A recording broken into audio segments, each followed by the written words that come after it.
നമ്മുടെ ജുഡീഷ്യറിയെ വിമർശിക്കുന്നത് അവിടെ അപ്പീലിന് പോകാനുള്ള സാഹചര്യങ്ങളുണ്ട്. പക്ഷേ ഡാനി, ഈ കേസിൻ്റെ ഒരു തുടക്കം മുതലുണ്ടായ ഒരു ആക്ഷേപം വലിയ രീതിയിൽ, പ്രത്യേകിച്ചും ദിലീപ് പ്രതിസ്ഥാനത്ത് വന്നപ്പോൾ ഈ കേസ് അട്ടിമറിക്കപ്പെടും, കാരണം വലിയ സ്വാധീനമുള്ള വ്യക്തിയാണ്, അട്ടിമറിക്കാനുള്ള സാധ്യതയുണ്ട്. അതിനുശേഷം കോടതിയിലുണ്ടായ സംഭവവികാസങ്ങളൊക്കെ നമ്മൾ കണ്ടതാണ്.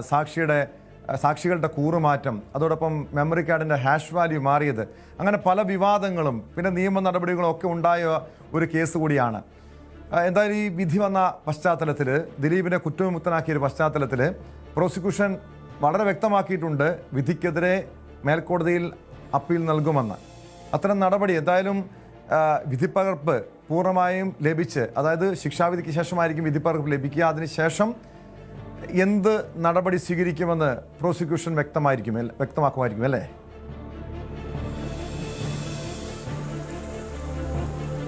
തീർച്ചയായും. കാരണം ഇതിനിപ്പോൾ പ്രോസിക്യൂഷൻ ഒരു കാര്യം വ്യക്തമാക്കിയിട്ടുണ്ട്. ഈ വിധിക്കെതിരെ അപ്പീൽ പോകുമെന്ന് പ്രോസിക്യൂഷൻ, സർക്കാർ എല്ലാം തന്നെ വ്യക്തമാക്കിയിട്ടുണ്ട്. കാരണം ഒരു പരിധിവരെ അതിജീവിതയ്ക്ക് നീതി ലഭിച്ചില്ല എന്ന രീതിയിലുള്ളൊരു വിലയിരുത്തൽ പല ഭാഗങ്ങളിലുമുണ്ട്. അത് ചില മന്ത്രിമാർ തന്നെ ഇക്കാര്യങ്ങളിൽ ബന്ധപ്പെട്ട ചില അഭിപ്രായങ്ങൾ പറഞ്ഞു കഴിയുകയും ചെയ്തിട്ടുണ്ട്. അവർക്ക് ഇക്കാര്യത്തിൽ കൃത്യമായ രീതിയിലുള്ള നിയമ പരിരക്ഷ അടക്കമുള്ള കാര്യങ്ങൾ ഉറപ്പ് വരുത്തേണ്ടതുണ്ട്. അപ്പോൾ സ്വാഭാവികമായും ഈ പ്രോസിക്യൂഷൻ്റെ വാദം പൂർണ്ണമാകണമെങ്കിൽ, അല്ലെങ്കിൽ അവർ പറയുന്ന വാദമുഖങ്ങൾ പൂർണ്ണമാകണമെങ്കിൽ ഈ മുഴുവൻ പ്രതികളിലേക്കും ശിക്ഷ എത്തണം എന്ന കാര്യങ്ങൾ തന്നെയാണ്. അതുകൊണ്ട് തന്നെയാണ് ഇനി വിട്ടയച്ച പ്രതികൾ ഉൾപ്പെടെ, ദിലീപ് ഉൾപ്പെടെയുള്ളവർ ഇതിൽ കക്ഷികളാണ്, ഇതിൽ പ്രതികളാണ് എന്ന വാദം ഉയർത്തിക്കൊണ്ട് തന്നെയായിരിക്കും സ്വാഭാവികമായി ഈ വിട്ടയച്ചതിന് ഈ വിധിക്കുമെതിരെ തന്നെയായിരിക്കുമല്ലോ സ്വാഭാവികമായും അപ്പീൽ പോകുന്നത്. അപ്പോൾ അത്തരം വാദങ്ങൾ കോടതിയിൽ അവർ ഉന്നയിക്കും. കാരണം ഇതിൻ്റെ ഈ കേസിൻ്റെ നാൾ വഴികളിൽ പലയിടങ്ങളിലും തന്നെയും വലിയ രീതിയിലുള്ള ഇടപെടലുകൾ ഉണ്ടായിട്ടുണ്ട്. പ്രത്യേകിച്ച് ഈ മെമ്മറി കാർഡിൻ്റെ ഹാഷ് വാല്യൂ മാറിയ സംഭവം അടക്കമുള്ള കാര്യങ്ങളുണ്ട്. ഒപ്പം തന്നെയും ഇതിലെ ഈ ദൃശ്യങ്ങൾ പലരും കണ്ടത് ഈ ക്രമവിരുദ്ധമായി, കാരണം അനുവദിക്കപ്പെട്ടവരല്ല ഈ ദൃശ്യങ്ങൾ കണ്ടത് എന്നത് പോലും ഉന്നയിക്കപ്പെടുന്ന സാഹചര്യങ്ങൾ ഉണ്ടായിട്ടുണ്ട്. അത് അനുചിതമായ ഒരു സമയത്ത് ഈ ഇത്തരം കാർഡുകൾ, മെമ്മറി കാർഡിൻ്റെ പരിശോധന നടന്നു എന്ന കാര്യങ്ങളുമെല്ലാം തന്നെ സ്ഥിരീകരിക്കപ്പെട്ടിട്ടുണ്ട്. ഇത് സംബന്ധിയായ കാര്യങ്ങൾ പ്രത്യേക പോലീസ് സംഘം അന്വേഷിക്കണം എന്നതടക്കമുള്ള ആവശ്യം ഈ നടിയടക്കം ഉന്നയിക്കപ്പെടുകയും ചെയ്തിട്ടുണ്ട്. ഹൈക്കോടതിയിലടക്കം ഈ കേസുമായി ബന്ധപ്പെട്ട് മുന്നോട്ട് പോകുമ്പോൾ ഹൈക്കോടതി അടക്കം ഞെട്ടൽ രേഖപ്പെടുത്തിയെന്ന സംഭവം ഉണ്ടായിട്ടുണ്ട്. കാരണം എങ്ങനെയാണ് ഇതെല്ലാം തന്നെ സംഭവിക്കുന്നത്?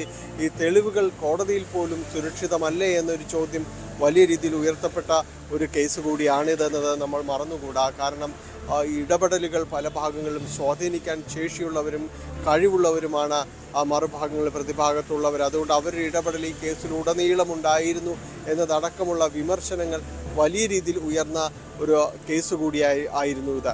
അപ്പോൾ ഈ കാര്യങ്ങളെല്ലാം തന്നെ ഒരുപക്ഷെ പരിശോധിക്കപ്പെട്ടേക്കാം ഇനിയുള്ള കോടതികളുടെ നടപടിക്രമങ്ങളിലെന്നാണ് പലരും തന്നെ ചൂണ്ടിക്കാണിക്കുന്നത്. കഴിഞ്ഞ ദിവസങ്ങളിൽ തന്നെയും ഇവിടെ നടന്നൊരു വാർത്താ സമ്മേളനത്തിൽ പറഞ്ഞത് ഈ കാര്യങ്ങൾ, ഇതിപ്പോൾ ഈ വിചാരണ കോടതിയുടെ ശിക്ഷ ഇതടക്കം വരുന്നു.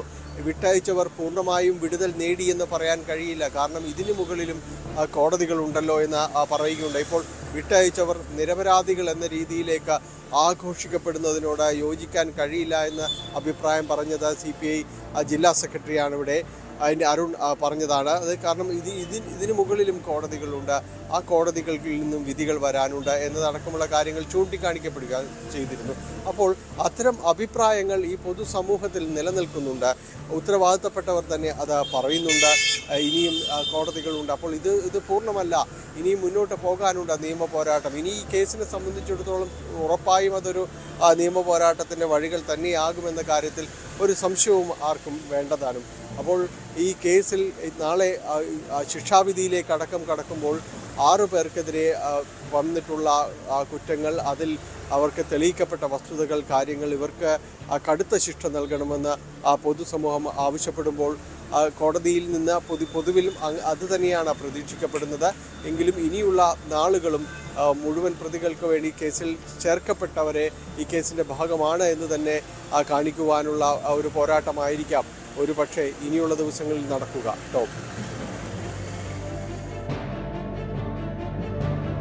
വ്യക്തമാണ് ഡാനി സൂചിപ്പിച്ചതുപോലെ. ഇനി എന്തായിരിക്കും പൾസർ സുനി ഉൾപ്പെടെയുള്ള 6 പ്രതികൾക്കുള്ള ശിക്ഷ? കാരണം കടുത്ത ശിക്ഷ അവർക്ക് നൽകണമെന്ന് പൊതുസമൂഹം ആഗ്രഹിക്കുന്നുണ്ട്. മറുവശത്ത് ഈ അതിജീവിതയ്ക്ക് നീതി കിട്ടിയില്ല എന്നൊരു പരിഭവം അതിജീവിതയെ അനുകൂലിക്കുന്നവർ അല്ലെങ്കിൽ അതിജീവിതയ്ക്ക് ഒപ്പമുള്ളവർ, ഈ നടിക്കൊപ്പമുള്ളവർ പങ്കുവയ്ക്കുന്നുണ്ട്. ഈ വിധിക്ക് ശേഷം അത്തരമൊരു പൊതുവികാരമാണ് ഉയർന്നു കേട്ടത്. പക്ഷേ അവിടെ ജഡ്ജിയെ വിമർശിക്കുന്ന, കോടതി വിധിയല്ല, അവിടെ ജഡ്ജിയെ വ്യക്തിപരമായി വിമർശിക്കുന്ന രീതിയിലേക്ക് പോലും കാര്യങ്ങൾ പോയിരുന്നു. പക്ഷെ എന്തായാലും ഈ വിഷയത്തിൽ പോലീസിൻ്റെ ഭാഗത്തു നിന്ന് നടപടി ഉണ്ടാകാനുള്ള സാധ്യതയുണ്ട്. മുഖ്യമന്ത്രിയുടെ ഓഫീസ് ഇതുമായി ബന്ധപ്പെട്ട് നിർദ്ദേശം നൽകിയിട്ടുണ്ടെന്നാണ് മനസ്സിലാക്കുന്നത്.